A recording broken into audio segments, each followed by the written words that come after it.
Bien le bonjour, chers amis, et bienvenue à la prescription avec Dr. Fred Lambert. Tout d'abord, une petite annonce. Et oui, avec le Quatuor Molinari, on vient de gagner un prix Opus pour notre concert qui s'intitulait 2 l'année dernière, concert de musique contemporaine de l'année. On est très contents. Merci à tout le public qui se déplace pour nos concerts. On est chanceux de vous avoir et évidemment, continuez à venir voir nos événements. Allez sur Quatuor Molinari, vous allez voir tous les événements. Un événement qui s'en vient ce dimanche 9 février. Il y aura un concert à la Maison Symphonique à 15h avec l'Orchestre Métropolitain. Nous allons jouer L'Oiseau de feu de Stravinsky, un concerto de Julia Adolphe, un concerto pour alto, et aussi le concerto pour orchestre de Bartók. C'est vraiment un très beau programme. Ça dure 2 heures, incluant un entracte de 20 minutes, donc ça va assez vite. Et bien, évidemment, il y a le concerto qui est une œuvre plus moderne, mais pour ce qui est de Stravinsky puis Bartók, ben, ce sont des incontournables symphoniques. Alors, si je peux vous encourager à venir voir ça, venez. N'hésitez pas à aller sur le site internet de l'Orchestre Métropolitain. Il y a beaucoup de billets à prix réduit. Si vous fouillez un peu, vous allez trouver. Et sinon, communiquez avec moi, ça me fait plaisir de vous parler de tout ça en détail. Cette semaine, une conversation avec quelqu'un que j'attends. Bon, en tout cas, on avait eu de la misère un peu à jumeler nos horaires. Et là, ça a fonctionné et ça donne une longue conversation dans laquelle on va parler de boxe, de cinéma, des arts, de la vie, aussi beaucoup de littérature. Bref, laissez-moi vous le présenter, le documentariste et auteur Jules Falardeau. Jules Falardeau est documentariste, auteur et producteur de contenu pour différents médias. Comme réalisateur ou armé d'une simple caméra ou d'une plume, il est allé débusquer des sujets dans plusieurs régions du monde, des bayous de la Louisiane aux montagnes reculées de la Bolivie, en passant par le Mexique ou la Belgique. Pour tourner, pour y présenter ses films ou simplement pour y donner des conférences sur le cinéma documentaire. Jules a également arpenté son propre territoire. Côté cinéma, son film Gaétan, bien reçu par la critique, est sélectionné en 2014 au Festival du Nouveau Cinéma de Montréal. En 2019, son documentaire Journal de Bolivie sur le 50e anniversaire de la mort de Che Guevara est présenté en première mondiale au célèbre Festival de la Havane et gagne le prix de la réalisation au Festival international du cinéma de Kinshasa. En 2018, il commence à produire du contenu pour Tabloïd, 24 heures, une marque numérique de Québécois Média. Mariant son bagage cinématographique avec une connaissance des codes du web, il a créé plusieurs web documentaires qui connaissent un grand succès. Entre autres, on a passé une journée sur le terrain avec Le Dernier Trappeur en 2021, qui a remporté 2 prix journalistiques et récolté plus d'1 million de visionnements. Ou on a retrouvé le PFK Kid en 2019, nominé aux Gémeaux et vu près de 300 000 fois. Puis à partir de 2023, il continue à produire le même genre de web documentaire, mais pour le média Urbania. Il a aussi réalisé une quinzaine de vidéoclips, entre autres pour des artistes comme Émile Bilodeau, Loco Locas ou Alexandre Bayard. En 2020, il publie son premier livre, La crise d'octobre, 50 ans après, et à l'automne 2021, il en publie un second, l'album Falardeau. Nous aurons toute la mort pour dormir. Tous deux best-sellers, puis en 2024, un troisième, Du sang, de la sueur et des larmes, 200 ans de boxe au Québec. Voici ma conversation avec Jules Falardeau.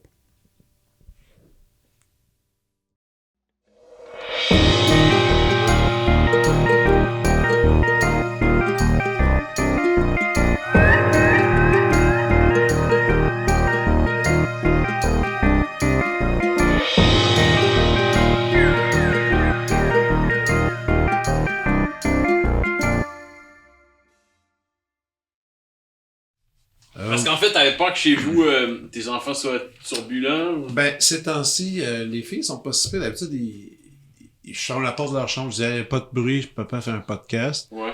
Puis là, ces temps-ci, les stars, ils en profitent pour niaiser pendant que je fais ça. Puis là, j'ouvre la porte, ils dorment pas, le lendemain, ils sont bougonnes. Ouais, on va faire ça autrement. Mais hey, je suis content qu'on se trouve un temps pour jaser enfin. T'as été... Là, c'est commencé? Oh ouais, c'est commencé. Ça commence comme ça, ok. On jase. Ok. Ouais. Je suis. J'ai... ce livre m'a accompagné pendant mes vacances. Je l'ai pas terminé, je suis rendu dans les années 2000, mais ça, les années 2000, je suis un peu plus au courant que tout le reste. Donc, pour moi, c'était quand même plus important de m'attaquer au début du bouquin, dans lequel, man, en fait, c'est intéressant la boxe parce que je me rends compte que il y a un point de départ pour tout le monde, en tout cas, du moins pour ceux qui trouvent ça intéressant, qui aiment ça. Moi, mon rapport vient... mon père, il écoutait ça à la télé, puis il veut pas, t'étais avec ton père, tu regardes ça un peu.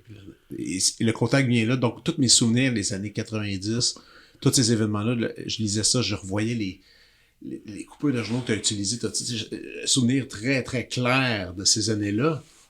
Et évidemment, ça vient de plus loin, puis ça, écoute, c'était complètement vague. Je sais pas trop comment commencer la conversation, pour être franc, parce que toute la mise en bouche que tu fais au début dans lequel c'est toi qui tu parles de toi par rapport à la boxe, comment tu es introduit, je trouve ça tellement le fun. J'ai peur de vendre des punchs, mais en même temps, j'ai envie de dire, on peut-tu en parler? Je te suis. Puis les gens, allez quand même lire le début parce que c'est foutrement bien écrit, t'écris bien, man. Puis je trouve que c'est super bien raconté, puis tu vois avec des détails, puis il y a beaucoup de photos. Bon, c'est ça aussi, c'est le fun. Il y a quand même une belle représentation physique de tout ça. Alors, et puis là, j'ai appris que t'as fait de la boxe. Écoute, j'en reviens comme... je savais pas. J'ai fait de la boxe... Oui, tu t'es entraîné. Entre guillemets, là. Mais on va en parler de ça, parce que moi, j'ai plein de questions. Donc, allons-y. Tu sais, évidemment, le livre, tu le dédies à ton père, mais tu le dédies aussi à, voyons... Eddie Chartrand. Je suis fatigué. Ouais, Eddie Chartrand, sur qui t'as fait un film auparavant. Mais allons-y avec la base de la base. La boxe, pour toi... C'est parti où? Ben, moi, c'est sûr. Ben, en fait, j'avais pas d'autre manière, je pense, de commencer de façon personnelle. C'est pas trop mon genre de faire ça, mais en même temps, je trouvais que, tu sais, je suis pas un historien non plus, donc je rentrais dans le sujet par comment moi j'ai découvert ça. C'est sûr que mes parents ont fait le film Le Steak quand j'étais assez jeune. Fait que j'ai été plongé sans savoir qui était Gator Hart nécessairement. Je l'ai côtoyé, puis mes parents faisaient le film, donc veux pas. Il y avait des éléments qui ont fait que j'ai baigné là-dedans. Mon père m'a amené voir un premier gala amateur. J'avais à peu près 7 ou 8 ans. Ça, j'en revenais pas non plus. Puis j'ai pas de souvenir vraiment, à part 2-3 trucs vraiment futiles, mais c'était comme un boxeur américain. Je veux dire quand même une niaiserie, juste pour le fun, parce que moi, il y avait la boxe, puis il y avait aussi la lutte. Toi, la lutte, j'ai jamais vraiment... C'est ça que j'ai demandé, c'était écarté. J'ai jamais... Non. OK. Vraiment parfait. pas la lutte... À part le géant ferré, parce qu'il jouait dans des films, mais c'est comme... moi, tu sais, je me souviens que mon père, il mettait, des fois, il mettait la lutte, la WWE, whatever, puis il était juste assis sur le divan, puis il était juste crampé, là, tu sais. Il faisait juste rire, c'est tellement, c'est théâtral. Ouais, ben c'est ça, c'est rigolo, des athlètes, mais ce sont des athlètes. C'est du théâtre, là. C'est du théâtre, mais mon père, je me souviens très jeune, il m'avait expliqué la différence entre les deux, puis j'avais trouvé ça. Ouais. C'est intéressant. Mais toi, dans ton cas, c'était vraiment la vraie boxe. Ouais, mais en fait, à partir de ça, moi, je te dirais, c'est plus par les livres que je me suis intéressé à la boxe. Parce qu'on avait des encyclopédies de boxe, puis je me rappelle que je les feuilletais, puis je mémorisais des statistiques, puis des noms de champions, puis... Est-ce que tu tripais sport aussi en général? Ouais. Hockey, tout ça? Ben, j'ai eu mes périodes hockey, comme tous les enfants du Québec. À cette époque-là, j'avais des cartes de hockey. Le Canadien venait de 93, avait gagné la coupe. Mais est-ce que tu faisais le truc de justement la même chose, mémoriser des stats ou des trucs comme ça? J'aimais le hockey, j'ai joué au hockey comme tout le monde. J'ai joué au baseball. On avait les expos, donc... mes grands-parents m'amenaient aux expos. J'ai découvert le football américain. J'ai commencé au primaire à jouer plus au soccer parce que j'étais dans une école où il y avait des jeunes d'un peu partout, contrairement à mon école primaire d'avant. J'étais à l'école de Plateau où on étudiait la musique, là. Puis on jouait au soccer. Puis moi, j'ai tu sais, Québécois, tu jouais au baseball puis au hockey. Le soccer, ça n'existait pas vraiment. À ce temps-là, ça n'existait pas, en effet. Ben, c'est ça. Puis là, c'est ça, avec des fils d'immigrants, j'ai découvert ce sport-là qui me suit encore jusqu'à aujourd'hui. Puis la boxe, c'était quelque chose qui...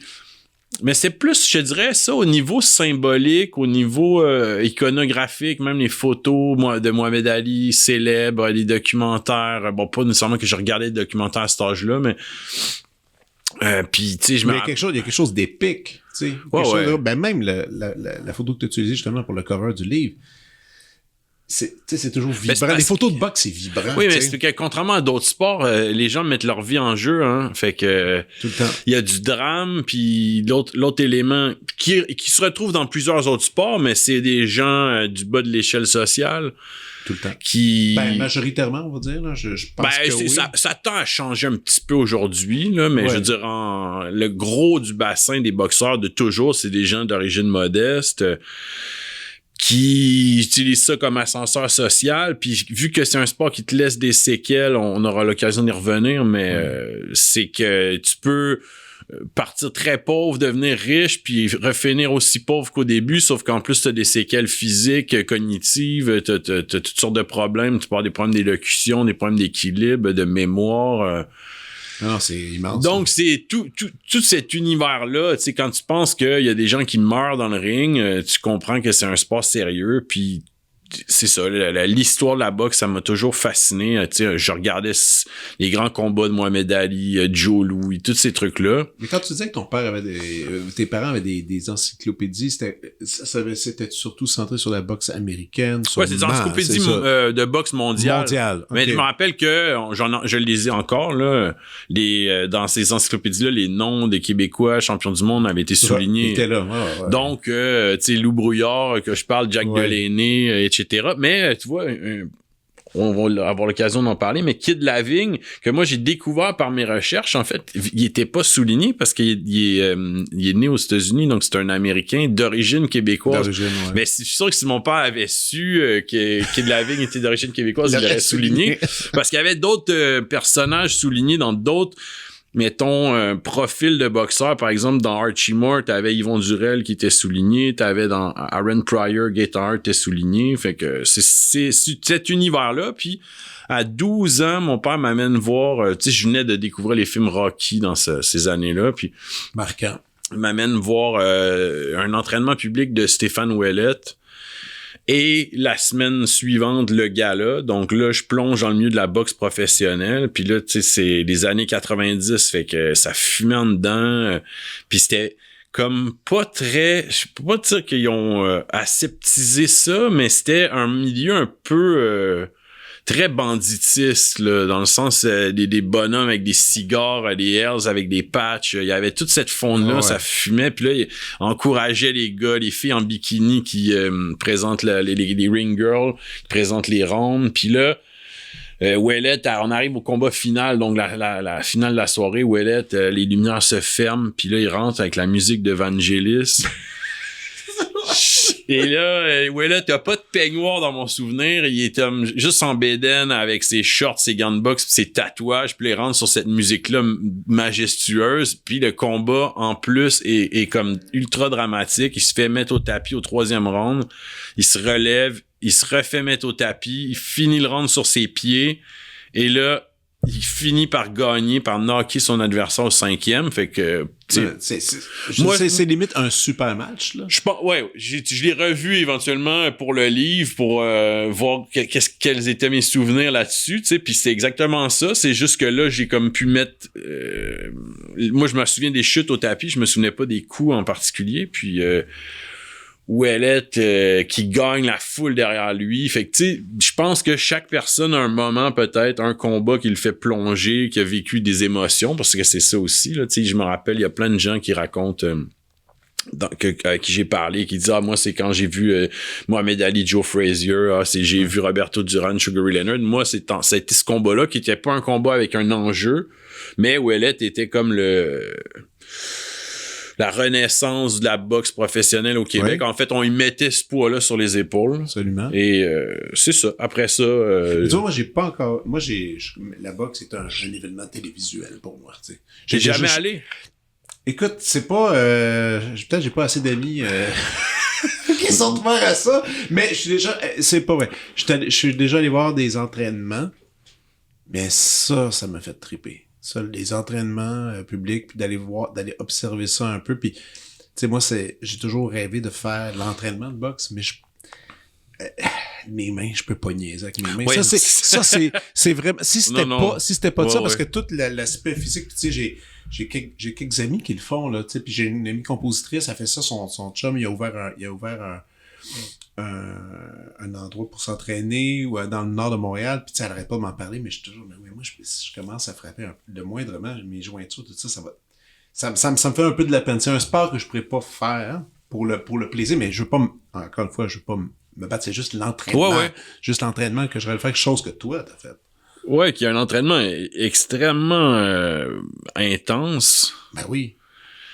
Mais toi, t'as aimé ça, toi, c'est arrivé plus tard. Justement, la jeunesse, c'était de le découvrir. Ouais. Je suis certain que, comme tu dis, il y en a qui ont vu des matchs live. Je suis certain que si j'étais présent puis de le voir, en vrai, c'est des années-lumière de ce qu'on voit sur un écran. Le sentiment doit être... C'est que...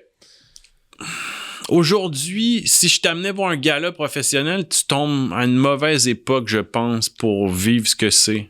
Pourquoi? Parce que la boxe professionnelle au Québec est différente par rapport à ce que moi j'ai connu. Puis tu sais, il y a d'autres mondes qui vont dire « Ah non, mais ça n'a rien à voir avec les années 70 où là, t'avais... » La vraie affaire. C'est quand moi, j'ai vécu les Ouellet contre Hilton. Puis ça, c'était quelque chose de bien particulier parce que t'avais la foule, tu sais, qu'on prend, mettons, une foule de 20 000 personnes, 18 000 personnes, 15 000 personnes, qui est partagée. Ouais. Donc, t'as la moitié pour Ouellet ou les 2 tiers pour Ouellet, l'autre moitié pour Hilton, 1 tiers pour Hilton. Fait que la foule, il se passe quelque chose. Tandis que quand on allait voir Youshan Bouté, Jean-Pascal, en général, c'est toute la foule au complet et derrière un boxeur. Ouais. Là, ça, un match à saveur locale, ben, toute la semaine, les mois avant, les gens vont en parler, ils vont en parler au travail, à l'usine, puis, tu sais, c'était l'époque des lignes ouvertes, fait que c'était... c'était autre chose, puis aujourd'hui, les promoteurs, ils mettent pas beaucoup de l'avant les combats locaux. Donc, on essaie plutôt de faire en sorte que son boxeur se rende avec une fiche immaculée, donc avec pas de défaite, à un certain seuil pour prétendre à des combats de classe mondiale. Ah ouais, donc, les galas, s'il n'y a pas un combat d'enjeu de championnat du monde, en général, c'est souvent les protégés du promoteur contre 6 Mexicains. Ouais. Et c'est un peu terne comme spectacle. Et le monde se déplace plus pour les voir, justement, pour ça. Parce que le mot se passe déjà, ils savent qu'il n'y a pas de danger. Il y en a toujours, mais... Donc, ce que moi, je t'amènerais voir, ça serait peut-être plutôt un petit gala amateur dans un club de boxe où c'est des combats... c'est des combats avec le casque et tout, et les rounds sont plus courts. Le combat est plus court, c'est 3 rounds souvent. OK. Mais t'as la proximité... Avec les boxeurs, tu sais, ils sont à comme 30 pieds de toi. La famille, tu vois, assis à côté de toi peut être sa mère du petit jeune qui se bat. Fait que là, t'as toute l'émotion, tu sais, veux pas l'inquiétude dans le regard d'une mère que tu retrouves pas nécessairement au casino de Montréal, tu sais. Non, absolument pas. Fait que c'est ça, mais... Il y a pas de gageure, il y a rien, là. C'est vraiment, c'est du combat pour un combat, là, qui se passe à cet endroit. Ben, c'est des jeunes. Fait que c'est il y a des plus vieux aussi, mais c'est chez les amateurs, mais c'est des combats plus disputés, je trouve, que ce qu'on pourrait retrouver. Puis, tu sais... Tu y vas-tu, des fois? Tu veux en voir? Ouais, mais ça fait que... La dernière fois, tu vois, même, j'ai même pas de souvenir... Ben, t'avais la tête pas mal dans le livre, là. non, mais... pause une fois de temps en temps. Écoute, ça va me revenir, mais je pense que une des dernières fois que je suis allé voir Kim Clavel au stade Jarry. C'était le fun? Ben non, c'était vraiment pas le fun. Puis c'est pas de la faute de Kim Clavel et de son combat, c'est le contexte. Si on était comme en break de pandémie. Ah, ok, dans ce temps-là. Il y avait juste 2 employés qui servaient la bière, donc il y avait une file de genre 1 heure pour... tu sais, je sais pas que je voulais tant que ça boire la bière, mais c'était OK, on va faire la file comme tout le monde. Puis en même temps, ça a permis que je vois pas ce qui est arrivé ce soir-là, parce que c'est ce soir-là que la Mexicaine de 18-20 ans, Jeannette Zacarias Zapata, est décédée, donc dans un combat, des suites de son combat contre Marie-Pierre Roule, elle était partie en ambulance. Fait que si j'avais vu ça, ben ça m'aurait troublé, là, parce que j'ai déjà assisté à un knockout où le boxeur se relève pas, puis j'étais vraiment proche de l'arène. C'était un gala au Métropolis, fait que j'étais à peu près à 30, tu sais, moins que 30 pieds, là. J'ai vu les yeux du boxeur au sol, puis ça, dans ma tête, c'est plus long que ça. J'ai retrouvé le combat, tu sais, ça dure peut-être 40 secondes, là, le moment où il est comme inerte. Mais moi, la façon dont je l'ai vécu, j'étais comme, OK, est-ce que la foule se rend compte qu'il se passe quelque chose qui est pas... Parce que la foule applaudit quand il y a une chute au tapis, c'est l'élément le plus spectaculaire. Les gens veulent des knockouts, mais un knockout, c'est une commotion cérébrale sérieuse à une personne, un être humain. Fait que quand tu te mets ça dans la tête, que c'est ça le vrai danger du sport... Puis que, comme tu dis, inerte au sol, puis tu fais, non, bouge, relève-toi. Ouais, c'est ça. Tu sais, je veux pas assister à ça. Puis ce soir-là, au Stade Jarry, ben, c'était une fin tragique. J'ai pas assisté à ça, puis je suis comme assez content. Fait que ça m'a pas donné un souvenir vraiment mémorable. Mais tu sais, peut-être que d'autres galas que j'ai vus plus tard, c'est des galas amateurs. J'ai-tu vu, tu sais, je sais que j'ai vu aussi un combat d'Arthur Beterbiev à ses débuts. Mais j'ai pas retrouvé, je pense, le dernier combat vraiment d'un niveau là incroyable de mémoire, c'est quand Jean-Pascal s'est battu contre Bernard Hopkins. Et là, il y avait cette fébrilité-là que j'avais retrouvée à l'époque des Ouellet Hilton. Donc, tout le monde n'aimait pas Jean-Pascal. Des gens prenaient pour l'Américain parce que Jean-Pascal a une grande gueule, puis il attire pas la même sympathie que d'autres. Fait que c'était partagé, puis c'était un combat vraiment chaudement disputé. C'était une revanche. Pascal avait gagné le premier combat vraiment de peu. Et il se passait quelque chose. On avait 15-20 000 personnes. Mais ça, c'est le fun. Ça, c'est un bon, j'ai envie de dire, un spectacle. Pour les gens. Non, c'est un excellent spectacle. C'est un spectacle pour nous autres. Eux autres, c'est un sport. J'ai vu des combats d'Adonis Stevenson. Je l'ai vu assommer du monde en quelques secondes. J'ai vu David Lemieux. J'ai vu Marie-Ève Dicker aussi. Ouais, tu vois. Mais tu parles quand même. Tu parles de combats. Tu parles d'une boxe, j'ai pas envie de dire traditionnelle, mais un peu dans un sens. Mettons, regarde, dernièrement, là, ma blonde riait de moi, j'ai écouté le fameux... Oui, moi aussi. Tu l'as écouté, le fameux match Tyson? Bon, OK. Comment tu te situes, toi, par ces affaires-là? Moi, j'aurais jamais sanctionné ça en étant une fédération quelconque professionnelle, sérieuse, parce que tu peux pas... d'accord. Tu peux pas... Malgré tout ce que Tyson a accompli là, comme boxeur, tu peux pas mettre un homme de 60 ans dans le ring avec quelqu'un qui en a 30 de moins, là, tu sais. Complètement d'accord. Donc, ton corps récupère pas de la même façon. Et c'est une chose de voir des bouts d'entraînement de Tyson taper dans des pads, tu sais, ça dure 15 secondes. Ah, c'est le fun. Et tu te dis, OK, il l'a encore, mais là, tu dis, dans un combat, là, c'est pas une vidéo montée de 30 secondes, là, c'est plus long. Tu l'as vu qu'il a essayé de faire ce qu'il pouvait, puis après 1 minute 30, il était épuisé, là, puis l'autre, il y a un jeune homme de 27 ans qui tape dessus. Moi, en fait, j'étais plus inquiet qu'autre chose pour Mike Tyson, qu'il lui arrive quelque chose. Tout le monde était inquiet. Mais je suis pas sûr que le monde mesure... Moi, je me suis dit, ça peut revirer au drame, ça. Oh oui, absolument. C'est ce que j'avais peur. Puis, mais Paul, je pense que... En tout cas, tout le monde a interprété ce match comme il voulait. J'avais l'impression que c'était... En tout cas, ça faisait attention dans le ring. Il voulait pas non plus être la personne qui aurait... handicapé, mettons, Mike Tyson. Imagine. Ça a été... Mais là, c'est là le truc. Pour moi, ce que lui décide de mettre ce combat-là sur pied, tu sais, puis d'en faire un événement mondial, c'est un peu honteux. Ben moi, c'est là que j'allais. C'est comme on est rendu dans le cirque. Là. Ouais, voilà. Moi, c'est ça. J'ai regardé ça avec ma blonde, puis on a regardé aussi les matchs, tu sais, d'avant, qui étaient beaucoup plus intéressants.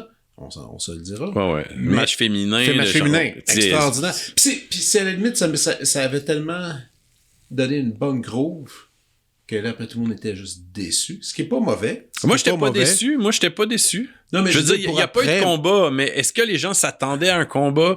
Moi, tout ce que je voulais, c'est que Tyson termine sur ses pieds, puis tu sais, c'est... C'est correct.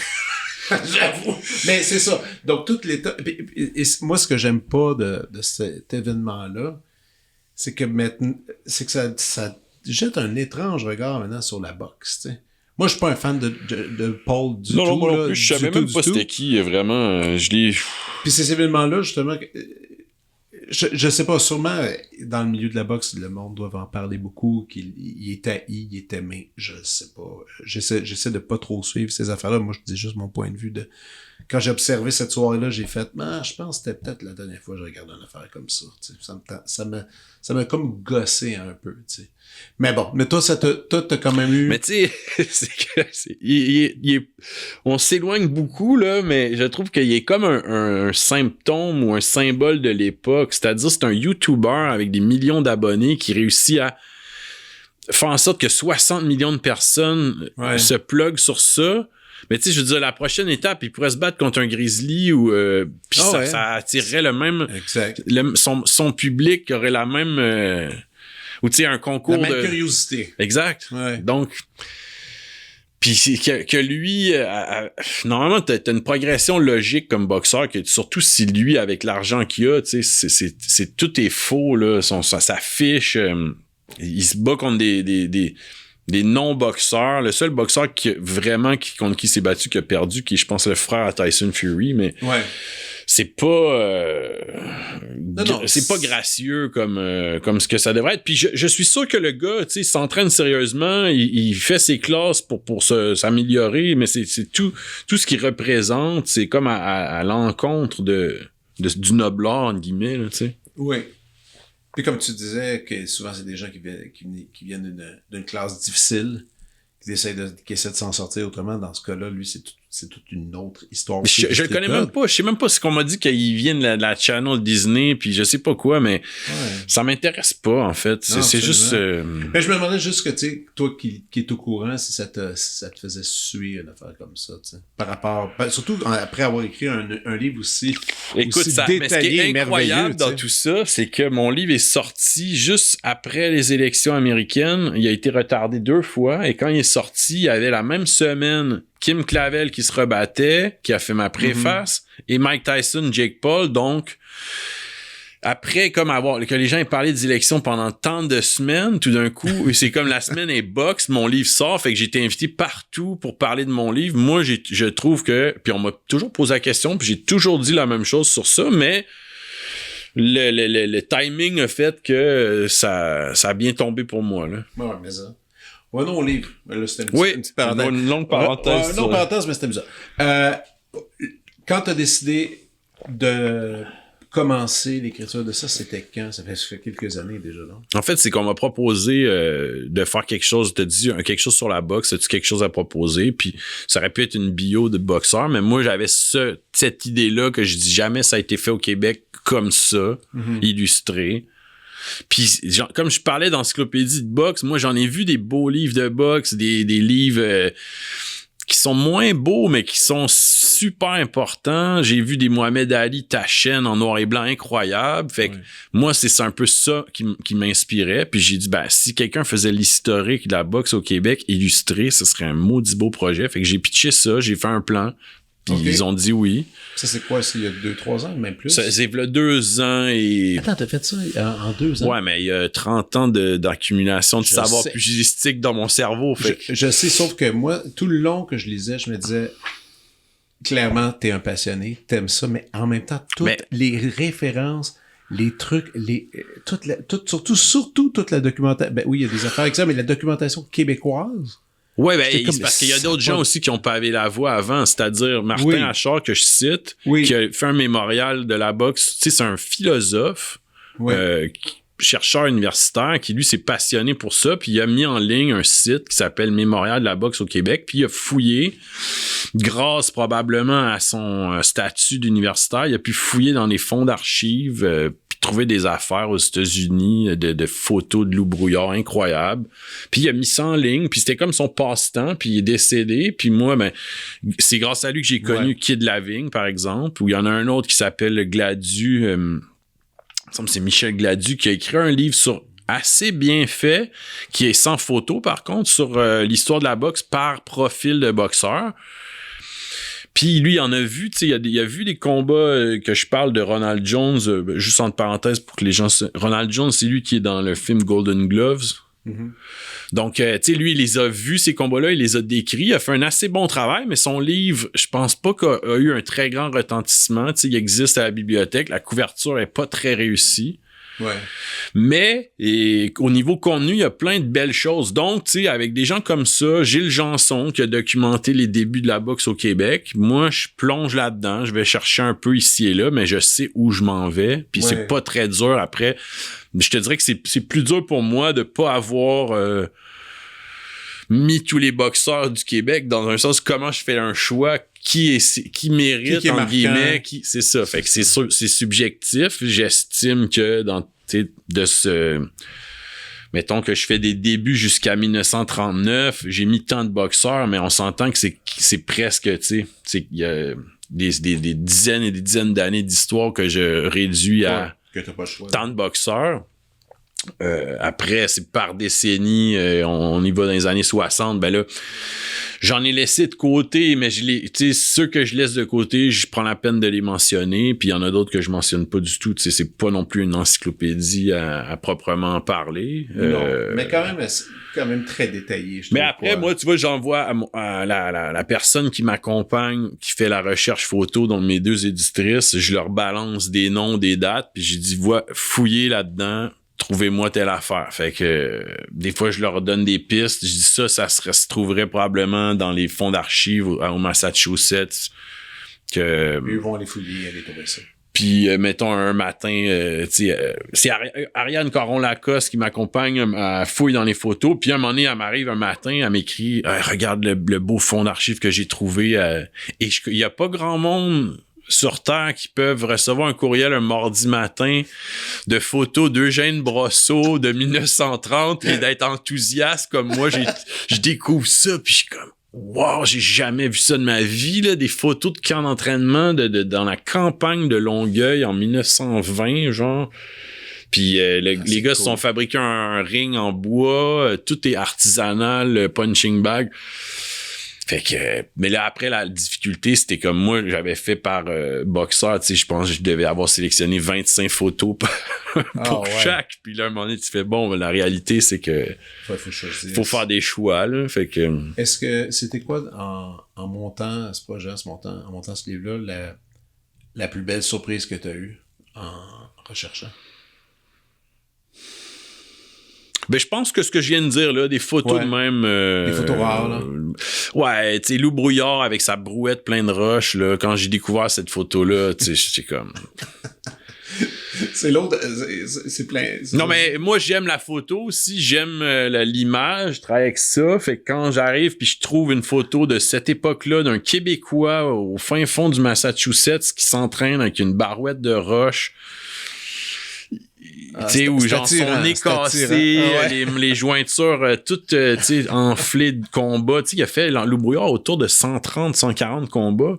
Puis il y a sa pioche sur la photo. Tu sais, je veux dire, c'est dur à battre. Après, découvrir Kid Lavigne et son histoire incroyable, tu sais. Ah oui. Parlons de ça. Kid Lavigne, ça, tu l'as découvert... Je l'ai découvert grâce à Martin Achard en faisant le bouquin. Ouais. En préparant le bouquin, là. Ouais. Puis Kid Lavigne, dans le fond, c'est ça. Comme j'ai dit, c'est un Américain d'origine québécoise. Donc, dans cette vague d'immigration de Canadiens français exilés aux États-Unis, lui, il naît de parents canadiens français là-bas. Il travaille comme dans un moulin à scie. Il y a un barbier noir qui lui enseigne les rudiments de la boxe à lui et son frère, de mémoire, là. Puis, il commence au moment de la boxe à main nue. Et il fait des combats de plus de... Tu sais, il fait un combat de 77 rounds. Il tue quelqu'un dans le ring et il va... tu sais, là, les règles se mettent en place. Il y a les premiers gants. Et là, il commence et il devient le premier champion du monde de l'histoire des poids légers. Tu sais, aujourd'hui, il y a plusieurs ceintures, ce qui fait que c'est comme les gens sont un peu confus. Des fois, ceux qui suivent pas pourquoi que lui est champion, mais il y a un autre champion, puis un troisième champion. Puis Dans le temps, t'avais une ceinture, c'était le champion, puis that's it. Puis... Kid Lavigne, il y a un combat, tu sais, il a été décrit par je pourrais pas dire un grand écrivain de la boxe, je sais pas si c'est le bon mot, mais Burt Randolph Sugar, ma mère m'achète une vieille encyclopédie des années 80 qu'elle trouve dans genre à l'échange, puis elle dit je sais pas si tu vas aimer ça. Tu sais, elle dit, il est un peu mal imprimé et tout, les photos sont grisâtres, c'est vrai, mais moi, je suis comme, wow, c'est que le gars est passionné, tu sais, comme j'ai pu l'être, puis il parle, puis il y a Kid Lavigne. Fait que là, il raconte ce combat-là, tu sais, des combats que, dans le fond, moi, je pourrais jamais voir, puis je suis pas sûr qu'il y a grand monde qui les ont vus, là. Non. Mais il se bat contre un des grands boxeurs de l'époque qui s'appelle le démon de la Barbade, Joe Walcott. Et le combat, il décrit, tu sais, puis il dit qu'à un moment donné, Kid Lavigne avait l'oreille enflée de la grosseur d'un citron et que l'autre lui a donné un coup, son oreille a comme explosé, elle tenait par un filament de peau et il gagne quand même ce combat-là. Puis il finit sa vie, Kid Lavigne, par dilapider son argent, genre à boire, puis il finit par être homme de main pour un petit truand qui fait des sales boulots, genre de répression, de syndicaliste pour Henry Ford, genre, tu sais, c'est que... Hey, le gars, il a une... ouais, mais c'est tellement... Tous les boxeurs ont souvent des histoires comme ça, tu sais, de A à Z, c'est incroyable. Puis là, c'est juste qu'on s'imagine pas ça, mais tu sais, c'est à la fin des années 1800 jusqu'à l'époque industrielle des États-Unis. Puis il y a un Québécois là-dedans, champion du monde, qui finit par être... tabasser du monde pour un gars qui fait des sales jobs pour Henry Ford, c'est comme... Mais les destins tragiques de ça te rend pas des fois triste quand tu vois ça, tu sais, parce que t'es un amateur de boxe, t'aimes ça, je sais aussi que t'es un être extrêmement sensible. En tout cas, de mon point de vue. Non, mais moi, c'est sûr que je trouve ça triste. Tu sais, comme tantôt tu disais, t'as vu des knockouts, tu sais, des fois c'est inquiétant. Puis comme tu sais, t'étais content de pas avoir vu une mort live devant toi. Malgré tout, t'es très attiré par ça. Tu sais, moi, des fois, j'ai de la misère à expliquer quand j'explique à des amis que j'aime ça regarder un bon match de boxe et les gens, c'est violent. Comment ça tu peux adhérer à ça? Comment tu peux juste, tu sais, c'est une affaire de base, tu sais. Moi, je sais pas, moi, j'aime tout le monde a ses raisons pourquoi il aime et c'est ce genre de combat-là. Moi, j'aime beaucoup moi, j'aime les rituels dans la vie. Moi, il y a cette partie-là que je trouve qui me fascine, si je pourrais dire. Toi, c'est quoi le point d'attirance numéro 1 dans tout ça? Qui va chercher le cœur. En fait, ta question m'a ouvert plein de portes, mais mon point d'attirance est encore plus à l'histoire de la boxe et de ces personnes-là que le sport lui-même. Que le sport lui-même? Encore plus. Ouais. L'aspect historique. J'aime ça, je trouve qu'en fait, c'est l'histoire de cet être humain-là qu'on regarde est un bon portrait de l'époque dans laquelle il évolue, puis lui, il traverse ça, tu sais. Comme il peut, là. C'est ça, puis au niveau violence, tu sais, contrairement à d'autres choses qui, comme par exemple, tu sais, on envoie des pauvres se battent outre-mer, défendre une liberté qu'ils ont même pas chez eux, s'entretuer contre d'autres gens par des gros bonnets de chaque bord, tu sais, qui font de l'argent avec ça, puis qui grugent des bouts de terrain. Là, t'as deux personnes qui sont en face de l'autre et qui sont consentants à cette violence-là. Et ils acceptent les mêmes règles et ils se mettent leur vie en jeu. Donc, il y a quelque chose de assez noble quand on dit le noble art. Pour moi, c'est ça. Moi, je suis d'accord. Puis, tu sais, contrairement à d'autres sports où... je sais pas, moi, au hockey, la personne reçoit un coup de bâton ou se fait slugger dans la bande, la tête par en bas, tu sais, il y a aucun moyen ou au football, il peut avoir un coup d'épaule sur la tête pendant que le receveur s'en va attraper le ballon, tu sais, c'est comme... là, les deux sont en face de l'autre et ils se...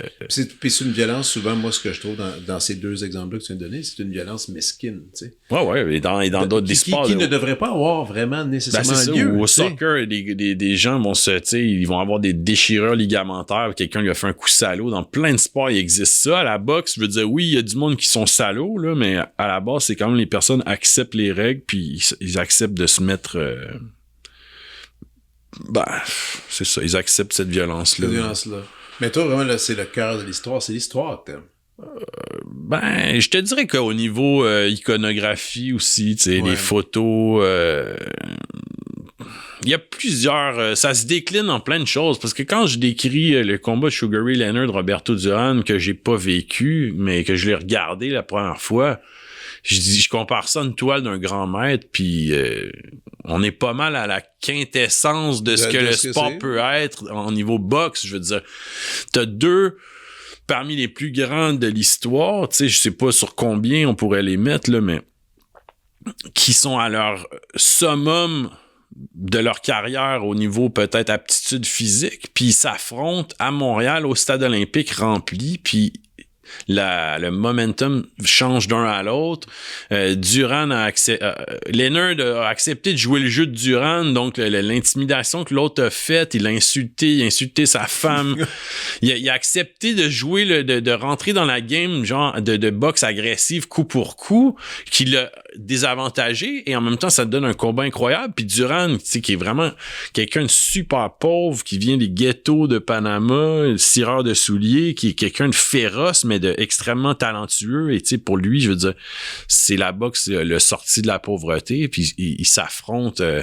Puis en plus, l'histoire avec Tiggy Aimon là-dedans, tu sais, Tiggy Aimon, qui est le chroniqueur le plus populaire du Journal de Montréal à l'époque, il parlait de Roberto Duran avant même que le combat ait lieu, là, genre, tu sais, des années avant, il parlait dans sa chronique, Roberto Duran est le plus grand boxeur de Panama, blabla. Et là, il vient se battre à Montréal. Fait que là, Duran arrive à l'aéroport, et il parle en français aux journalistes, il dit « Bonjour Montréal, bonjour Guy Aimon ». Fait que là, Tiggy Aimon est comme proche du clan de Roberto Duran tout le long de cette aventure-là, les entraînements publics, puis juste avant le match, il va chercher un drapeau du Québec qui traîne au stade olympique où il y a un podium, il donne aux hommes de coin de Duran, fait que Duran fait sa marche vers le ring avec le drapeau du Québec, tu sais, l'amphithéâtre va exploser. Puis de l'autre côté, Leonard a gagné la médaille d'or à Montréal, fait que quand on dit la foule est partagée, ça devait être tellement spécial comme combat, puis le combat est bon. Ah oui. Beaucoup de ces combats-là, on peut les retrouver justement... Ah ouais, assez facilement sur YouTube. Sur YouTube, ça, on est chanceux d'avoir ça. D'ailleurs, c'est ça que j'ai remarqué en regardant le livre, c'est qu'il y a des combats décrits. Tu sais, vraiment, c'est un livre qui peut être accompagné de son laptop pas loin puis d'aller checker. Ça, je trouve que ça c'est sûr que ensemble. Tous les combats avant les années 50, moi là-dessus, je les ai même pas vus. Là. Je me fie à des sources écrites pour les décrire, puis j'ai vu des bouts d'extraits, puis des fois, tu sais, il y a pas grand monde. J'imagine ça doit être un niveau quelque chose de niché comme toi qui cherches quelque chose d'un bout de partition d'un solo de quelqu'un d'alto qui a fait ça en 1927, puis là tu trouves un podcast de quelqu'un qui en parle, puis moi c'est le résumé de mon doctorat là. Mon doctorat c'était de gratter des manuscrits de compositeurs, puis là tu trouves une mesure, puis tu fais oh mon Dieu, ça voulait pas dire ça. Fait que, cet enthousiasme là que moi je peux vivre un mardi matin parce que j'ai vu telle photo, c'est quand là à un moment donné je tombe sur un podcast d'un ancien historien du Ring Magazine qui parle d'un combat de Loup Brouillard. Il parle d'une trilogie de combats de Loup Brouillard qui vient résoudre un mystère que je me posais, c'est-à-dire la question vraiment nichée. Là. Loup Brouillard a été champion du monde 2 fois. Donc, il a été champion du monde chez les welters, chez les poids moyens. Et il s'en va se battre en France contre un champion du monde français, Marcel Thill, et il perd le premier combat. Et il perd les 2 autres revanches par disqualification pour coup bas. Et là, tu te dis que c'est exactement le même résultat, le 2 et le 3, et ça se passe en France. Puis quand tu connais un peu l'histoire de la France au niveau magouille pugilistique, tu te dis c'est quand même un peu bizarre. Et là, lui, il vient te dire, il a vu les combats, il vient te dire... Au deuxième combat, Loup Brouillard, il l'a massacré, là. Il lui a cassé les côtes, il lui a éclaté le nez, il lui a fracturé la mâchoire et tout. Et un moment donné, à bout de force, l'autre tombe au tapis et se prend l'entrejambe, prétextant un coup bas. L'arbitre le disqualifie Loup Brouillard. Fait que là, il y a un troisième combat, et Loup Brouillard, vu qu'il a été disqualifié, il dit là, je vais faire attention, je vais juste frapper la tête, tu sais, pour pas me faire prendre un coup en bas de la ceinture. Il continue sa même œuvre de démolition. Et finalement, Marcel Thill tombe encore au tapis et se prend l'entrejambe. Là, l'arbitre a vu le coup régulier, il dit non, il n'y a pas de ça. Mais là, les juges français interviennent, puis ils disqualifient. Fait que, tu sais, moi, je tombe là-dessus. Dans un stade assez avancé, mon manuscrit doit avoir été envoyé. Puis là, je dis, OK, non, mais là, j'étais tout le temps, faut que je rajoute telle info. Puis là, t'en viens à un niveau, sûrement ce que tu décris avec ton doctorat, tu sais, où je me réveille une nuit, puis là, je suis comme, non, j'ai oublié de dire telle affaire qui s'est passée en 1957 de tel combat. Si j'ai oublié de préciser telle affaire. Là, je me lève le matin, je m'en vois. Ah non, OK, il était là. Ouf, mais maintenant que c'est gelé, là, c'est fini, là. Le livre, il est là, dans mes mains, il peut plus bouger, il est fixe. Tu vas t'en ennuyer? En même temps... Parce que là, le temps continue à avancer, des nouvelles infos vont apparaître ici et là. Non, moi je suis content qu'il existe, puis il va être là, puis tiens, un livre, c'est un objet qui reste. Vraiment. Contrairement à moi qui fais du cinéma ou de la vidéo, les gens consomment des trucs, mais ils peuvent découvrir une vidéo que j'ai fait des fois 1 an, 2 ans plus tard, mais les gens ont tellement d'objets de consommation de ce médium-là devant les yeux. C'est fou. Qu'un livre, pour moi, c'est quelque chose de bien sacré, tu sais, c'est dans ta bibliothèque, puis tu les gardes, puis il va, si quelqu'un l'a pas acheté, il peut toujours aller le consulter à la bibliothèque, puis c'est bien, bien précieux que ça. Puis si jamais quelqu'un décide de faire un travail de recherche, que ça soit au cégep ou que ça soit n'importe où, il y a ça comme référence qui sera une base, puis moi, je décline plein de toute la bibliographie de ce qui a été utilisé. Donc, je pense que c'est un ouvrage, t'avais fait un ouvrage sur ta famille? Ouais. Auparavant. Ouais. Ça, c'est ton deuxième... C'est mon troisième. C'est ton troisième bouquin, c'est vrai que t'as fait... La crise d'octobre. La crise d'octobre aussi. Ouais. Tu penses déjà à un prochain projet d'écriture? Je sais pas, je l'ai pas encore... T'es encore en train de le digérer, lui. C'est peut-être mon plus abouti parce que l'album Falardeau, je l'ai fait avec ma mère, donc on s'est splitté ça, c'est la moitié moins de travail. Ouais, en effet. Puis c'est un sujet où c'est plus de l'organisation de ce que nous on sait pour le public, des sources ou des citations, tout est là. On n'a pas fait de découverte, là, tu sais. Mais non, la crise d'octobre... Mais c'est encore aussi un ouvrage, tu sais, un bel ouvrage. Absolument. Je suis pas moins fier d'un que l'autre. Là. Tous mes livres, je suis attaché. La crise d'octobre, tu sais, ça s'est fait dans l'urgence parce qu'on me l'a proposé puis il devait sortir 1 an plus tard. Là, ça, tu sais, j'étais allé à... c'est peut-être mon livre le plus abouti à tous les niveaux, là. Fait que c'est sûr que je l'ai... j'ai pas de projet d'écriture encore. Je te dis pas que ça va pas arriver, là, mais je suis pas encore... T'as-tu en ce moment plus la tête plongée dans le cinéma? T'es où en ce moment? Moi, c'est ça, j'essaie de te demander. Là, ça, c'est diffusé combien de temps après? Dans 3 semaines. Dans 3 semaines? Ouais. Bon, mais en ce moment, là, je suis dans un truc que j'étais allé tourner à Rouen avec les membres du groupe Metal Gun Toué. OK. Qui non mais ça surprend, mais c'est aussi le regard que tu m'as donné en le disant. Non mais moi je capote quand j'ai entendu j'ai découvert ça. En fait on fait une... Attends, ça s'écrit vraiment comme tu viens de le dire, là? Non, ça s'écrit pas comme je l'ai dit, mais ça se prononce comme ça. En fait, il l'a écrit pour être sûr que les gens le prononcent comme ça. Man, je vais aller voir sur Spotify. OK, continue pendant que je check. C'est bien trop drôle. Mais tu vas trouver ça peut-être moins drôle et plus profond que juste le nom. En fait, c'est... sûrement. Non. Il y a un soundman au Festival du film de Rouen qui vient me donner un CD, puis le CD s'appelle Glenn Corruption. Glenn Corruption, OK. Parce que t'as suivi un peu tous les trucs avec la fonderie à Rouen. Fait que là, il me dit, le gars qui le chanteur, le parolier, a travaillé à la fonderie et tout. Il s'est fait amputer d'une jambe et il est comme un peu... il est comme tombé dans les cracks du système et il a fait ce disque-là. Puis lui, le gars qui me donne le disque, il dit, moi, j'ai joué avec, puis je l'ai enregistré, puis j'ai fait le mastering et tout. Ben voyons donc.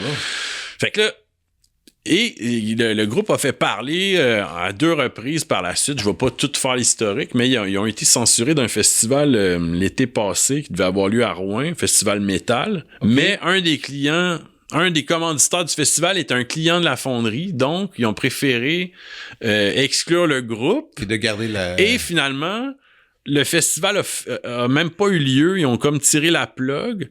Puis, alors que le groupe aurait fait sa prestation devant 200-300 personnes à Rouen, là, comme ils se sont fait censurer, ben ça fait le tour des médias, le Globe and Mail, Radio-Canada, la presse, TVA, toute la patente d'un groupe. Fait que l'autre a pu porter son message contre les rejets d'arsenic puis le capitalisme sauvage et tout. Fait que là, moi, je suis parti à Rouen tourner avec eux, en fait. Puis pendant la réalisation de leur prochain album... Il y en a 2. Hein. Il y a Glen Corruption en 2023 puis 2024. Capital de l'arsenic. Il y a 2 albums. Écoute, c'est un groupe... ça brasse. Ouais. Puis le leader, en fait, tu sais, c'est lui qui a porté ce combat-là... à bout de bras, puis il a vraiment une tête sur ses épaules, tu sais, puis super intéressant. Fait que bref, là, en ce moment, aujourd'hui, on se parle, j'ai fait du montage sur ça pendant la journée, j'ai tourné là-bas là, un peu plus qu'une semaine, fait que c'est surtout ça ces temps-ci. Ça va sortir sur Urbania, une espèce de forme. Que tu travailles encore beaucoup pour eux. Ouais, je fais du contenu assez régulièrement. OK. Ça, c'est carte blanche? Tu fais quand même ce que tu veux? Je propose mes sujets, comme je faisais avant aux 24 heures à Tabloïd, je pitch mes sujets, puis j'étais assez tenace sur quand je tiens à quelque chose, parce que des bonnes idées, il y en a pas des milliards, là. Non. Je veux dire, des fois, tu tiens quelque chose, la personne qui doit faire la ligne éditoriale, mettons, moi, je vais revenir à la charge jusqu'à temps qu'on me dise oui, puis ça finit toujours par marcher, puis je fais au niveau, comment je dirais ça? Au niveau formel, peut-être que les gens ne remarquent pas nécessairement, mais au niveau montage, je fais des affaires de plus en plus compliquées, puis genre je me prends la tête au début parce que comment je l'ai imaginé, je tourne beaucoup moi-même aussi. Puis tu vois, il y en a un, j'ai fait l'année passée exactement, il y a 1 an, je faisais un truc sur le luthier de contrebasse. Si j'ai un blanc de son nom, là. Québécois? Ouais. Le luthier... Attends. Il fait autant pour des contrebasses de jazz que de classique. Il y a un son studio qui est dans le Myland. Boisson. Oh, c'est quelque chose. J'espère qu'il va pas m'en voir. Non, attends, c'est pas J'étais parti avec mon savoir de boxe, là, je pensais pas que je parlerais d'un... On parle de tout ici. On peut parler de ce qu'on veut. C'est quoi son nom? OK, t'es allé faire ça. C'est un luthier contrebassiste privé, on pourrait dire. Il est pas Mario Lamarre. C'est Mario Lamarre? Non, c'est un jeune. Il a notre âge. Il a un petit peu plus... Il doit avoir 2 ans de plus que moi. Je le connais pas.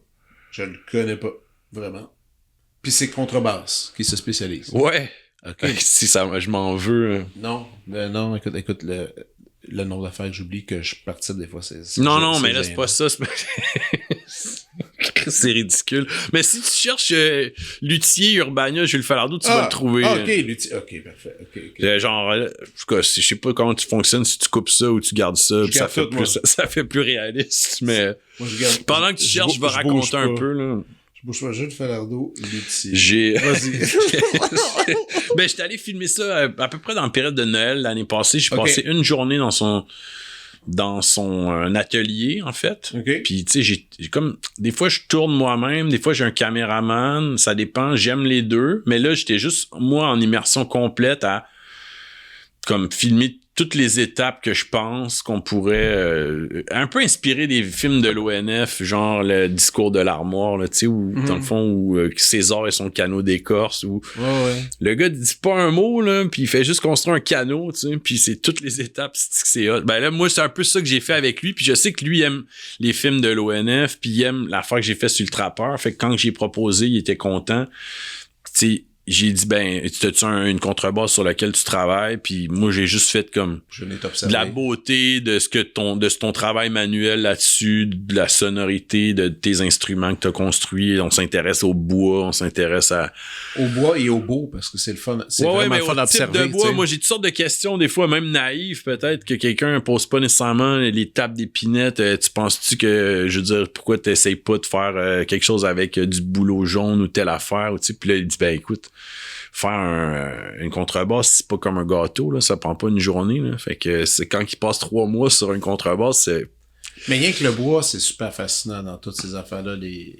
Moi, ce que je trouve encore plus débile, c'est les archetiers. Ils font venir ils magasinent des bûches, des morceaux de bois au bout du Brésil où il y a telle forêt, telle affaire. Puis là, quand ils trouvent un bon bois, ils vont en faire venir plein, ils vont mettre ça dans les garages, puis ils vont garder ça avec une bonne humidité, parce que ça va être en production. Lui, il va commander du bois qui est vieilli depuis 40 ans, puis... c'est un en fait, quand je l'ai connu, c'est que c'était mon voisin de temps à bois, qui est un ami. Je rencontre ce gars-là, puis il s'est trouvé une bûche de peuplier, genre, sur le terrain, puis il est comme... Ah ouais, j'aime vraiment la courbe qu'il y a dans ça. Je vais la garder puis je vais la faire vieillir. Puis là, quel genre d'animal qui capote sur les fibres de bois. Puis là, t'es luthier puis tout. Fait que là, quand peut-être c'est écoulé de, je sais pas. C'est comme ça que t'as eu l'idée? C'est comme ça que je l'ai rencontré. Okay. Puis là, il m'a dit, j'ai bien aimé ton affaire sur le trappeur, blabla. Puis là, par la suite, un moment donné, j'ai dit, Chris, ce gars-là, je vois passer des vidéos de quelqu'un qui essaye une de ses contrebasses, que ça serait un maudit beau sujet d'artisan. Moi, j'aime ça, ce genre d'affaire-là, tu sais, de mettre la beauté en premier plan. Puis le savoir-faire québécois, puis les artisans, puis ce genre d'affaires-là. Puis on en a tellement des bons. Tu sais, moi, ça me fascine, des archetiers, des luthiers québécois, là, tu peux te faire ton équipement ici, puis tu peux faire une grosse carrière avec ça. Puis en plus, esthétiquement, je veux dire, voir un gars qui travaille de ses mains sur une contrebasse, si tu sais moindrement cadrer, puis ça peut faire des belles shots aussi, fait que j'ai eu tellement de fun. Là. Je suis parti de là-bas, tu sais, on a passé la journée ensemble, puis je suis parti de là-bas nourri. Mais nourri, écoute, je trouve que tous tes projets sont tellement différents. Puis ça, c'est... mais non, mais vraiment, ça, c'est passionnant, par contre. Tu te tannes pas, tu sais. Ouais, mais ça c'est parce que ce format-là, web, de web docu, tu sais, qui peut être entre 5 à 20 minutes, moi, je l'aborde pas comme un journaliste qui va tomber sur un sujet, puis ou tu sais, peut-être le journaliste d'enquête qui porte une affaire pendant longtemps. Moi, c'est genre un condensé de ce sujet-là qui va m'accompagner pendant 2 mois. Puis après, c'est autre chose. Mais je veux dire, tout ça, j'ai pas oublié. Tu sais, quand je travaille sur... je sais pas, la fille qui s'en allait être la première Québécoise à grimper le K2... c'est quoi son nom? Marie-Pierre Desharnais. Ouais, le luthier va m'en vouloir, je me souviens du nom de l'alpinisme. Mais Marie-Pierre, en plus, elle a fait un bon livre aussi. Oui, mais tu vois, moi, je suis là-dedans, mettons, je fais un truc avec elle. Ben là, pendant 2 mois, je suis à fond dans l'alpinisme. Là, je regarde des documentaires, puis tu sais, pour pas... C'est le fun.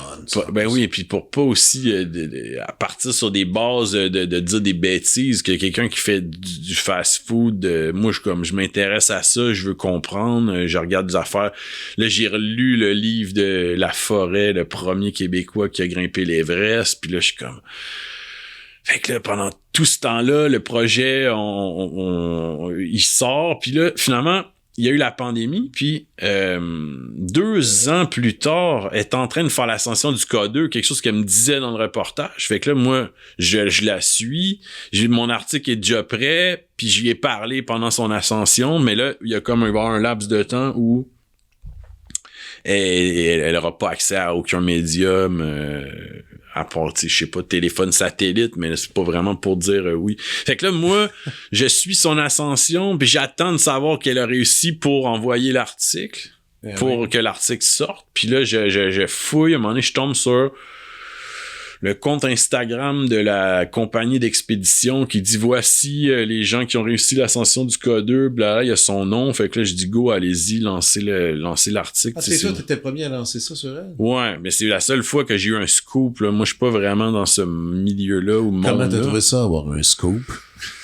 Mais moi, je tripais, là. Mais moi, comme c'était juste que Scoop. je l'ai suivi depuis qu'elle avait cette idée-là. Puis tu sais, que la première Québécoise réussisse à faire ça. Tous les Québécois qui ont essayé, ils sont soit abandonnés ou ils sont morts en le faisant. Fait que là, il y avait un petit peu d'inquiétude aussi, veux pas.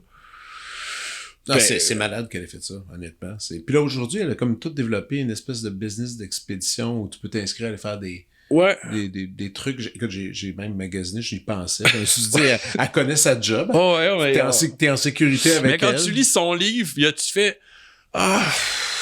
ça me tente pas tant que ça. Il y a un côté de moi que si tu me disais, veux-tu aller faire un 8000 mètres, je le ferais, là. Mais tu lis des affaires, des expéditions. Non, là, que ça va mal, puis t'es comme... Ouais, ou juste les conditions, puis tu te dis, aïe, puis elle-même, elle se dit des fois, pourquoi je fais ça? Tu sais, t'es en train de geler le cul à 7000 mètres, à attendre les conditions climatiques favorables, tu redescends. Mais tu sais, c'est addictif, là. C'est vraiment... tout le monde qui commence ça sont pas capables de s'arrêter. C'est cool. Moi, je respecte ça. Oh, ouais. Moi, j'aime les gens qui sont passionnés même de trucs... Puis c'est, encore une fois, il y a un rapport aussi avec la boxe. C'est encore des espèces de mise en danger, tu sais, que tu peux te mettre parce que c'est dangereux. Oui, puis je pense que j'ai fait cette comparaison-là aussi par rapport à l'humilité, c'est-à-dire que elle a dit, mettons, c'est pas toi qui décides à un certain point, c'est la montagne et le climat, la tempête. Elle dit, si t'as pas l'humilité de dire, regarde, je me suis rendu jusque-là, je vais pas risquer ma vie pour rien. Ça. Ouais. Alors, je vais retourner, puis je reviendrai une autre fois quand que, tu sais, parce qu'il y en a qui prennent ce risque-là. Ils disent, non, ils sont tellement proches, ils sont à 200, tu sais, ils sont à 400 mètres encore d'ascension, mais là, ça veut dire que la tempête frappe quand t'es au sommet, tu peux pas redescendre, puis t'es pogné là, et c'est ça. Alors qu'à la boxe, des fois, il y a ça aussi, le boxeur, tu sais, je veux dire, il est pas nécessairement capable d'avoir ce réflexe-là de s'arrêter puis de dire non, moi j'abandonne. C'est pas dans son ADN. Il faut que le coach vienne le sauver, c'est-à-dire le protéger contre lui-même puis dire là, regarde, je jette la serviette, ça sert à rien, il va t'arriver malheur si on continue comme ça. Puis le boxeur sur le coup, lui aurait continué jusqu'à la limite de sa vie, mais après ça, il va remercier son coach plus tard de dire, tu sais, si j'ai une carrière puis je peux encore parler. T'en as-tu rencontré des boxeurs avec des séquelles, des lourdes séquelles avec qui t'as discuté? Ce que je disais, est-ce que t'as été témoin proche physiquement de ces séquelles-là? Ben, Reggie Chartrand, je veux dire, c'est quelqu'un qui, à la fin de sa vie, mais lui, en plus, s'est fait tabasser par les policiers à plusieurs reprises. Tu sais, à la Saint-Jean, s'est fait tabasser par 12-15 policiers à coups de matraque puis à coups de poing rendus au poste et tout. Mais c'est quelqu'un qui avait, à la fin de sa vie, des difficultés d'équilibre, une élocution qui se dégradait, mais qui avait toute sa tête, là. Je te dirais, peut-être, dans les dernières années, ça s'est dégradé. J'ai rencontré Robert Cléroux, mais tu sais, je veux dire, le stéréotype du boxeur là, plus vieux, c'est marmonner, tu sais, c'est l'élocution, là, qui est un des premiers signes de ta carrière. Ouais, c'est ça. Et Yvon Durel aussi, j'ai rencontré Yvon Durel qui avait la même chose, puis en plus c'est acadien, fait que non, je rigole, mais en plus, c'est Yvon Durel, ce qui est incroyable, c'est la grosseur de ses mains, là. Tu peux pas croire que... Les pattes de même. Ouais, que son doigt, là, c'est comme à peu près la grosseur de notre poignet, là, quasiment. Je déconne, là, mais... Ah non, c'est... On peut-tu faire une pause? Ça se fait-tu, ça? Ouais, tu veux faire une petite pause? Ouais. On fait une pause, même. Gros à annoncer. Frédéric Boissonneau, le luthier. Voilà. Tu vois, pendant qu'on parle, j'avais un blanc terrible, puis on a fait une pause de 2 minutes. Puis là, tu viens rendre tout honneur à ton travail. Ouais. Et à tes connaissances. Hey, écoute, c'est ça, dans le show, je demande toujours aux gens de mener une petite prescription des œuvres, quelque chose qui les font triper. Écoute, et c'est très varié. Il y a des gens qui vont déjà donner des livres, suggérer des films, des séries télé, des albums. Il y en a qui sont déjà avec un restaurant. à aller, ou bien même une app à checker. Bah, tu sais, les gens sont inspirés à leur façon. Mais moi, je suis curieux, étant donné que t'es quelqu'un qui écrit, qui filme, qui est issu d'une famille aussi de cinéma, on va le dire, et de livres aussi, c'est ça qui est intéressant, tu sais. Donc toi, tu dois avoir quand même plusieurs inspirations, tu dois avoir des trucs qui ont été qui sont tombés sous tes yeux, qui ont été marquants. Ouais, mais là, est-ce que j'ai le temps on a le temps de continuer à parler de boxe puis je me fais ma liste en même temps tranquillement? On fait ça? Ouais. Parfait. On se garde un 5-10 minutes à la fin puis je te... Tu me shoots ça? Ouais. Parfait. Allons avec la boxe alors. Tantôt, on a parlé rapidement du fait que tu t'es entraîné un peu. Tu t'es pas battu, mais tu t'es entraîné pendant une petite période, une bonne période? Peut-être l'équivalent de échelonné avec des pauses peut-être sur 2 ans. Puis c'était cool. Ouais. Puis pourquoi tu le fais plus maintenant? Ben, j'ai d'autres sports. Je joue plus au baseball l'été, puis moi, j'ai le soccer Qui a pris de la place? Non, mais le soccer, depuis que j'ai comme 9-10 ans, j'ai jamais arrêté de jouer. Puis là, aujourd'hui, je joue l'hiver dans un gym, puis je trouve ça rough sur les articulations, le plancher de bois. Là. Je préfère jouer dehors, mais bon, dehors, je joue au baseball l'été. Fait que... Tu joues au baseball aussi? Ouais. Ben, où ça? Je joue, tu vois, l'année passée, là, ça fait 6 ans que je joue dans la Ligue des médias, donc je joue pour le Journal de Montréal. Ah oui, il y a une Ligue des médias qui existe. Ouais. On plante Radio-Canada, puis Le Devoir, puis... non, je rigole, mais... fier. Non, mais je rigole, mais c'est surtout le fun, là. C'est des collègues, puis des amis. T'es quelle position? Je suis en centre. Oh yeah. Ouais. OK. Tu vois, ils ont... un derby des home runs qu'ils ont intronisé il y a 3 ans, puis l'année passée, c'est moi qui ai gagné. Fait que je suis arrivé 2e cette année, fait que là, je dois reconquérir mon titre. OK. Puis tu prends ça à cœur. Ah ouais. Quand j'ai gagné le championnat, quand j'étais champion, tu sais, puisque nous, on n'a jamais gagné la ligue, là. Donc, quand j'ai gagné cette journée-là, ma blonde m'a entendu dire, parler de mon championnat pendant... toute la soirée, toute la nuit, le lendemain matin, t'as dormi avec le champion, là, tu sais, la modestie, là, ça juste à certains moments. Puis... J'aurais été un boxeur, moi, je pense que j'aurais été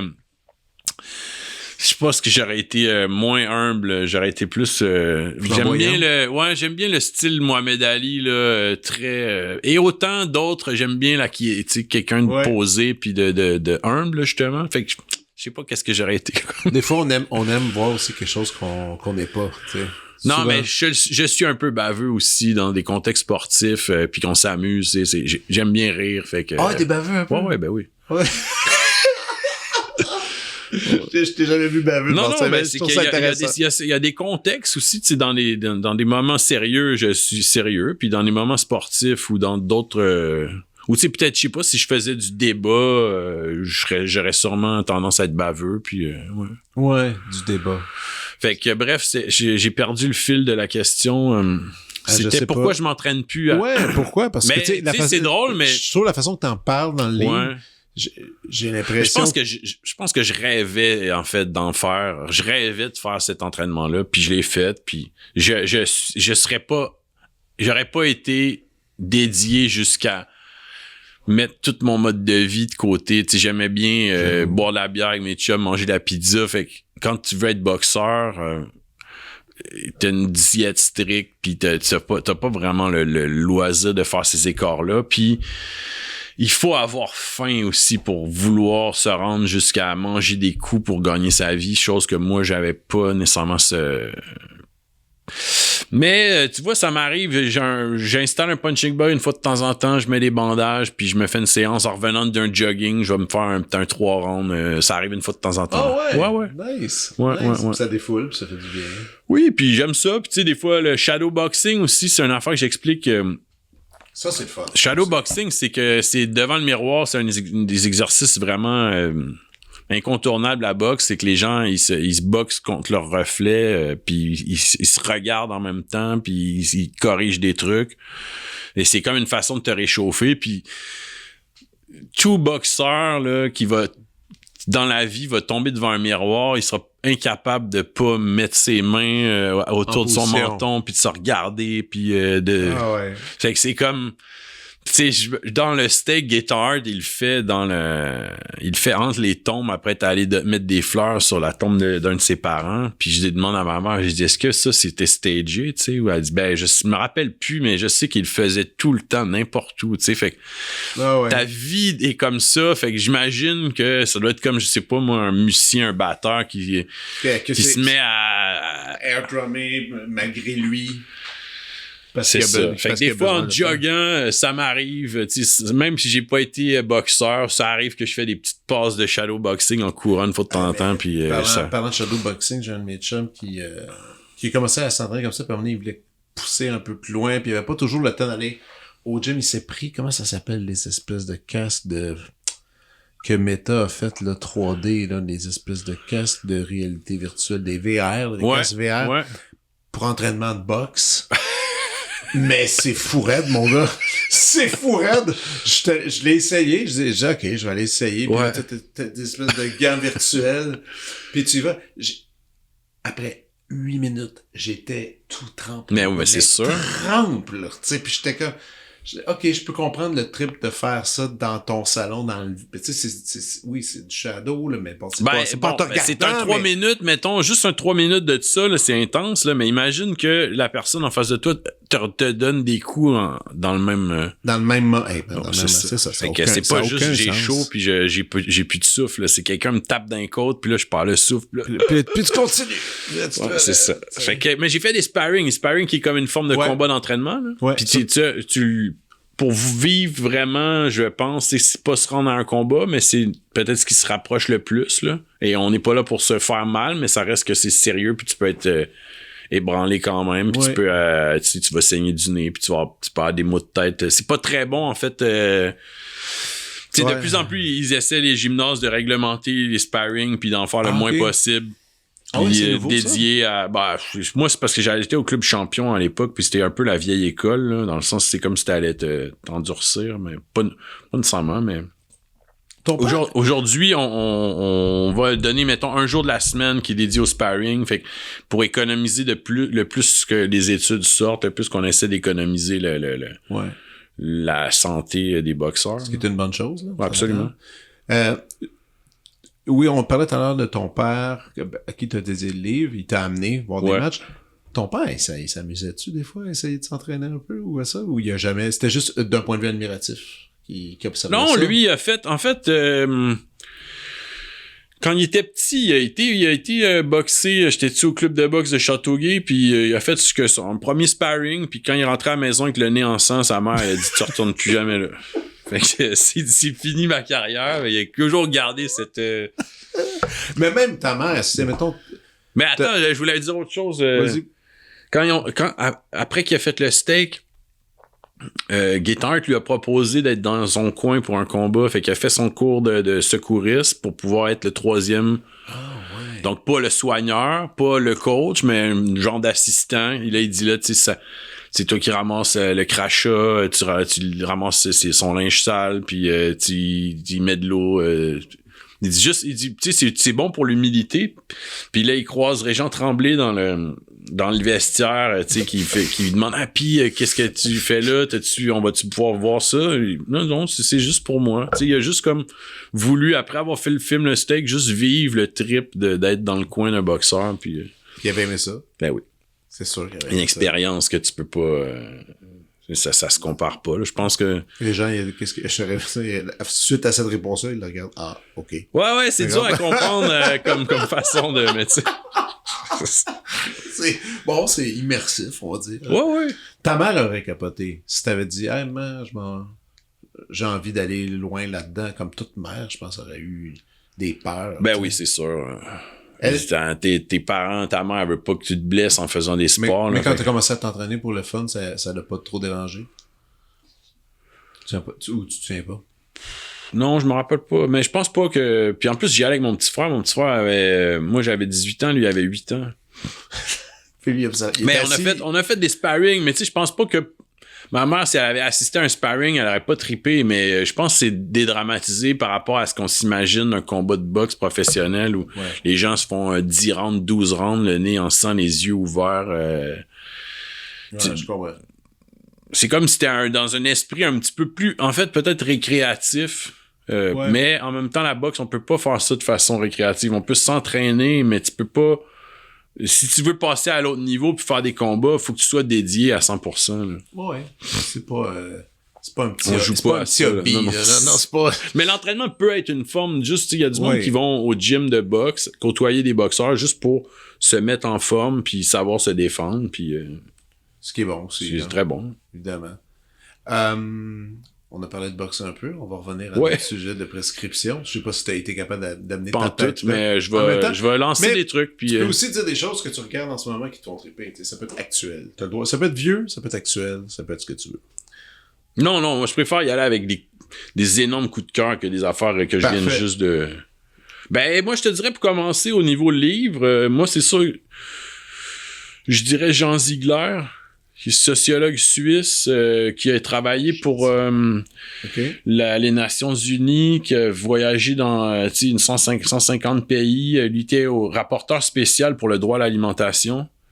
Donc, il a écrit beaucoup de livres sur les horreurs qu'il a vues, puis comment essayer de changer le monde pour... parce qu'il dit, tu sais, en fait, le nombre de gens qui meurent, les nombres d'enfants qui meurent de faim par année, il dit c'est une forme d'assassinat. En fait, on aurait largement le moyen comme... de régler ça. Et tu vois, ce qui est drôle, c'est que Jean Ziegler a été, quand il était jeune, il a été le chauffeur du Tché, quand le Tché est allé à un congrès sucrier en Europe. Et Jean Ziegler était son chauffeur en Suisse et son guide. Puis à la fin du séjour, il a dit au Tché, il dit, est-ce que je peux vous suivre dans vos aventures, devenir guerrieros et tout? Puis il dit, écoute, le Tché lui a dit non. Mais dis-toi, t'es suisse, t'es dans le cerveau de la bête, alors fais quelque chose, sors-toi de où t'es, puis infiltre, tu sais, je veux dire, il a appelé ça la technique de l'intégration subversive. Il dit, rends-toi à quelque part dans ce milieu-là et fais ce que tu peux à partir de là, tu sais. Il a dit, moi, c'est sûr que sur le coup, j'étais triste, mais quand j'y repense, je serais mort après 2 jours comme guerriero. Alors qu'il a maintenu ce mantra-là toute sa vie. Il y a eu plein de procès, il a attaqué les banques suisses, il a fait des livres contre les banques suisses, ils l'ont mis en faillite, il a perdu ses 8 procès contre eux. Et il a fait, puis tu sais, puis j'ai eu la chance d'y parler au téléphone un moment donné pour un projet quelconque qui a pas abouti, mais j'ai juste eu la chance d'y parler au téléphone une fois. Puis moi j'ai lu tous ces livres comme et je fouille toujours dans les bouquineries si j'en vois pas un qui traîne. Puis souvent, je rachète le même, puis je le donne à quelqu'un. Ah ouais, ok. Jean Ziegler, pas mal tout ce qu'il a fait au niveau littéraire, c'est tout bon. Comme film, je te dirais, pour voir la bataille d'Alger. Gilio Ponte-Corvo, qui est un cinéaste italien qui s'en va après l'indépendance algérienne. Ils font le premier long métrage de la nation algérienne et c'est un style un peu néo-réaliste italien, mais en Algérie avec des acteurs non professionnels dans la Casbah. Probablement que ce serait mon numéro 1 là, au niveau... Ah oui, puis ça c'est pas récent. 68. C'est ça. Ouais. Ça c'est un bon film. C'est un chef-d'œuvre. C'est un chef-d'œuvre... Tu peux le regarder à chaque année, puis ça se démode. C'est encore un chef-d'œuvre. Sinon, là, je dirais peut-être, niveau littéraire au Québec, je dirais peut-être lire Francis Simard pour en finir avec Octobre,